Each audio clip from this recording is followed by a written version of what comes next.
my face they shine. Now be mirror now. See how my shoes they shine. I give it up for only God. This morning overflow.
So if you want to know how I manufacture these locks, I'll leave the link to that video somewhere up here or in the description box, so you can go and check and learn how to do this.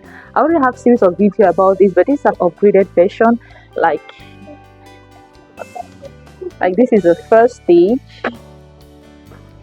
the second, and why not the third. And you can already attach the locks like this. It goes for both male and female. So if you're a man and you want to extend your locks, we can customize something like this for you, and the same as women. So this is it. If you want to learn this, then check the video out in my description box. And if you like this video, like this hair video, please do me the favor of subscribing, thumbs in the video up, and let me know what you think about this hairstyle in the comment section. Was it a 10 on 10? Was it a 20 on 10? Let me know. Okay guys, thank you for being here with me. Thank you for staying right to the end of the video. I'll see you in my next video, and until then, see you and bye.